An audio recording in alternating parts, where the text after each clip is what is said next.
Love what you do and you won't work for a day in your life. But as any entrepreneur would tell you, love is no substitute for hard work.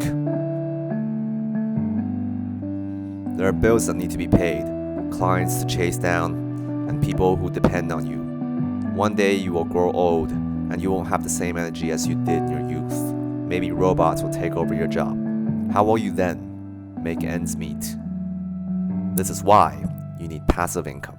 What's up, everybody? It's the Consumerist Monk here. As some of you may know, I used to live in San Francisco, the most expensive city in the US. One of the nice things about SF, it's a very compact city. You didn't need a car to get around everywhere. But somehow I still ended up owning a car, and then I discovered the real reason why people didn't own cars in SF. It's because it costs $325 for parking each month. Those of you who have been following me for a while know that I have expensive tastes. I like to spend on immaterial things like happiness, stocks, or Bitcoin. Paying for a 2x4 meter physical space for a car that I use maybe twice a month just isn't worth it. So what I did, I signed up for an account on Getaround.com as a car owner. One of their sales guys got on call with me the very next day and scheduled a time for them to come pick up my car. Guy in the hoodie shows up, I give him my car keys, and he drives it away to their facility where they installed some hardware in my car that lets people unlock my car using an app on their phones. Whole process took about a week. They parked my car in the designated spot right underneath my apartment, and I was in business.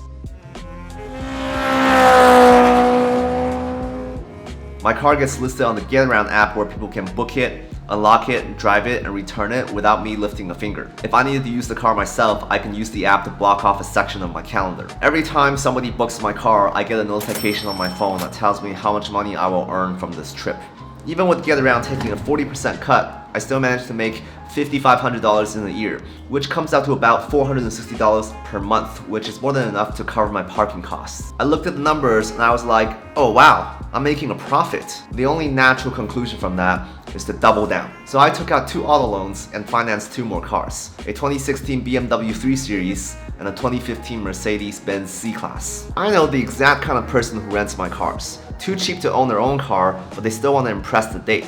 So they borrow my cars and take it out for a spin. At the height of my career, I had 3 cars running around the Bay Area making me passive income. My friends nicknamed me King of the Streets with my fleet of sedans. In this day and age, we've heard enough success stories to know that success doesn't come easy. When you rent your cars out, sometimes bad things happen. This one time I was in New York and a renter called me saying that they couldn't find my car keys. Being in New York, I couldn't just go downstairs and help them out. Turns out the previous renter forgot to return my keys and hopped on a long distance flight. Getaround couldn't get in touch with them until the next day, and they had to send my keys back by mail. There was also the time when the renter couldn't be bothered to return the car. They just left it parked at some random location in Daly City, and Getaround had to send one of their guys to retrieve it for me. And then there was this day when my car was in super hot demand, but nobody could find my car even though the GPS says it's parked right there in the garage. Every time a renter cancels a reservation, somebody else immediately books it. I had to explain to 4 people back to back how I couldn't find my car. Getaround sent one of their guys to help me out, and we prowled through all 6 floors of the parking garage, and we still couldn't find it. Turns out the last renter who used my car returned it to a parking structure that was literally right next to my building.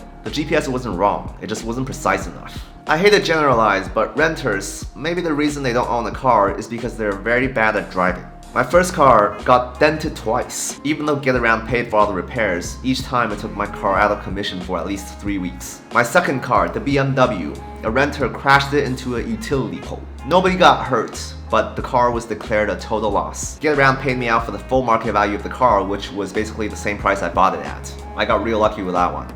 My third car, well, I stopped renting it out on Getaround and drove it to Los Angeles. Oh, one more thing.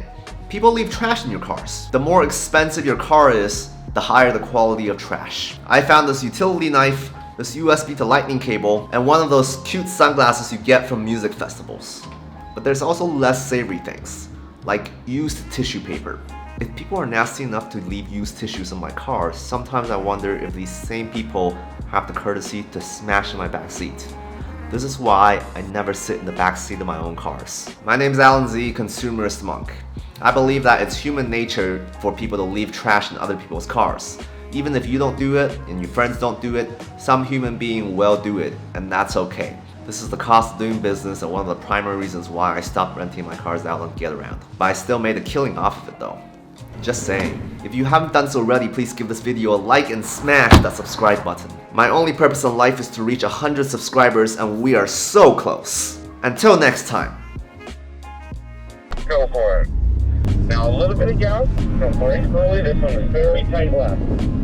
There you go. Now a little gas coming out of the corner, but you got 2 right turns in a row. The second one is very tight, so be aware of that.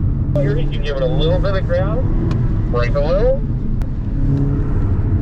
Alright, coming out of the top end of the hill here, get aggressive on the gas. Off the brake, off the brake. Trust the car. There you go.